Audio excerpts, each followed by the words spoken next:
teman-teman semua ya, Assalamualaikum warahmatullahi wabarakatuh. Ya, ketemu lagi dengan saya Mas Ragil, channel yang membahas tentang bagaimana kita berwirausaha di desa ya.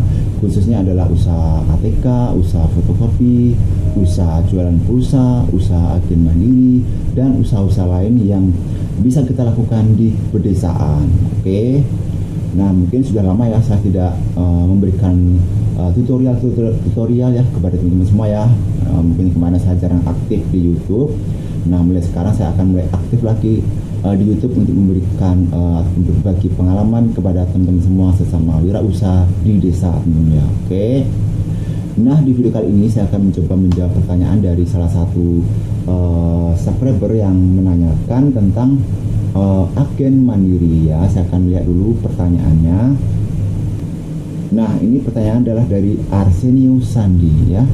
Jadi Arsenio Sandi ini menanyakan, halo Kak, tolong bantu jawab ya. Aku kan tinggal di pulau, harus nyebrang dulu kalau mau ke bank. Biaya bolak-balik ke bank sekitar 50.000. Sekarang aku lagi jalanin usaha mandiri agen. Itu gimana ya cara nentuin biaya transaksinya? Oke. Nah, jadi saya akan sedikit memberikan gambaran kepada teman-teman semua ya mengenai masalah bagaimana cara menentukan biaya transaksi di agen mandiri ya. Oke.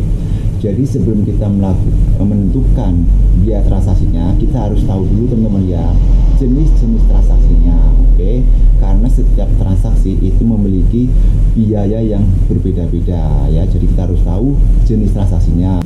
Nah, seperti yang saya utarakan tadi, yang pertama adalah dari jenis transaksinya ya. Itu kita harus tahu karena setiap jenis transaksi itu berbeda-beda dari segi biayanya. Oke.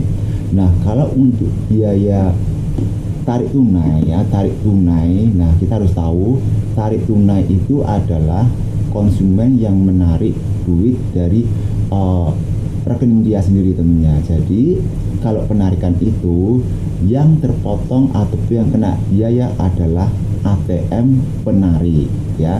Jadi kita tidak terkena biaya.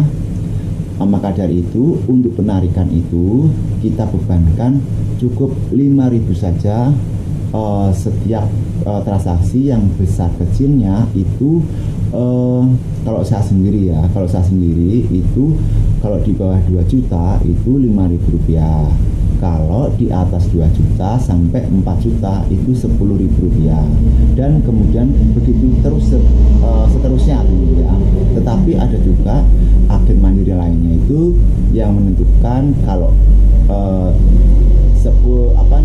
di bawah 1 juta itu 5.000, 2 juta 10.000, 3 juta 15.000. Jadi per kelipatan sejuta itu 5.000. Ada juga seperti itu ya. Nah, itu tergantung dari pribadi masing-masing. Tapi kalau saya ya seperti tadi, kalau di bawah 2 juta 5.000, 2 juta 4 sampai 4 juta itu 10.000 ya. Jadi kita tidak terlalu membebankan kepada penarik ya, si penarik, karena mereka itu mengambil duitnya sendiri ya kan.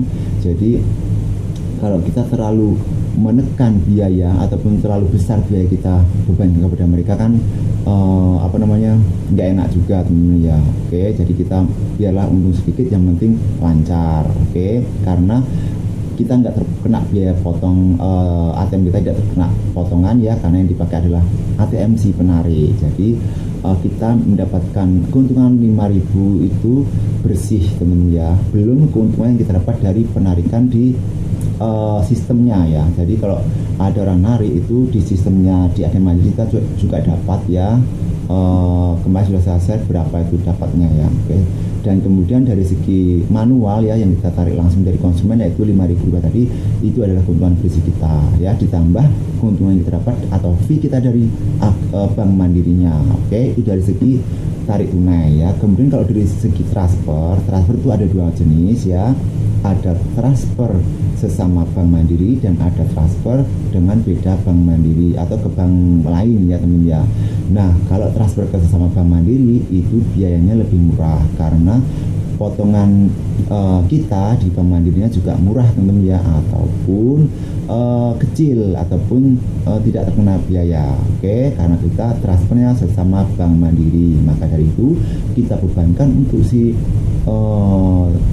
konsumen yang mau transfer itu cukup Rp5.000 ya, sama dengan kayak penarikan. Tetapi kalau transfernya ke beda bank itu biayanya adalah Rp10.000 di bawah 2 juta ya, karena setiap transaksi kita terkena biaya Rp6.000 ya. Jadi kita mengambil nominal ke konsumen itu adalah sekitar Rp10.000 ya. Jadi ada rentan itu Rp4.000 itu yang bonusnya, ataupun yang bersih dari nominal kita ambil dari konsumen dan ditambah dengan fee kita yang dapat dari Bank Mandiri dari jenis transaksi transfer ke bank lain ya.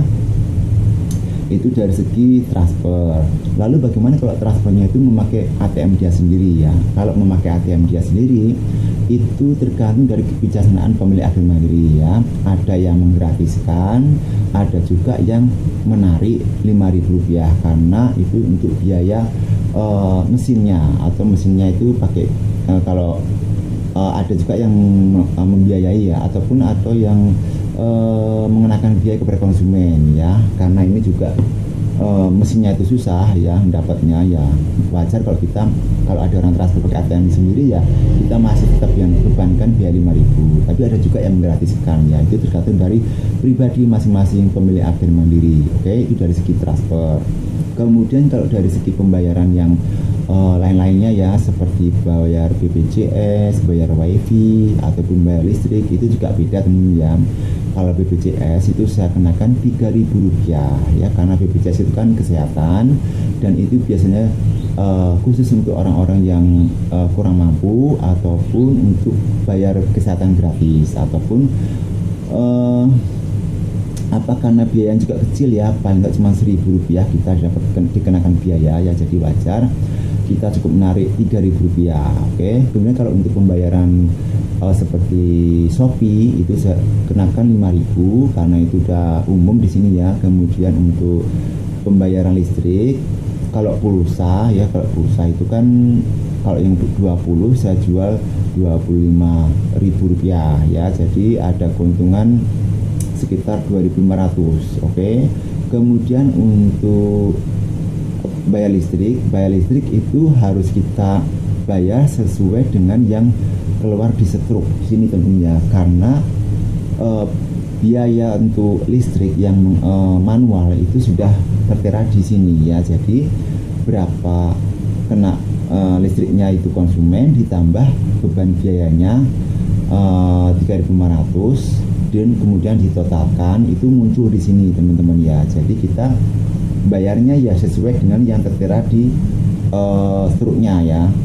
Jangan kita minta biaya lebih lagi kepada konsumen karena biayanya sudah tercantum di sini ya. Jadi kalau kenanya itu listriknya 100.000, kemudian tambah beban biayanya di sini muncul 3.500, jadi 100.000 tambah 3.500 dan 100.000 Oke. Jadi di sini munculnya ada 3.500. Jadi kita nariknya 103.500 juga per konsumen. Nah, kalau kemudian karena cari uang 500 kan susah, jadi kita bulatkan saja.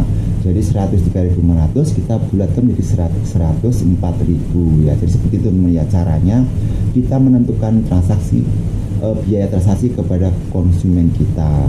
Oke. Jadi buat yang pertanyaan tadi ya, seperti itu kalau cara saya ya, gambarannya cara menentukan biaya transaksi ke konsumen ya. Namun semua tergantung dari pribadi masing-masing pemilik agen mandirinya. Oke, karena setiap orang itu beda-beda dan setiap daerah itu juga beda-beda. Yang penting adalah kita harus memperbanyak transaksi dan bagaimana trik-trik yang kita pakai dalam menjalankan usaha agen mandiri kita. Oke. Jadi semoga bisa bermanfaat ya, khususnya buat yang bertanya tadi dan juga pada umumnya kepada sesama usaha agen mandiri. Oke, tetap semangat dalam menjalankan usaha agen mandirinya dan salam wirausaha.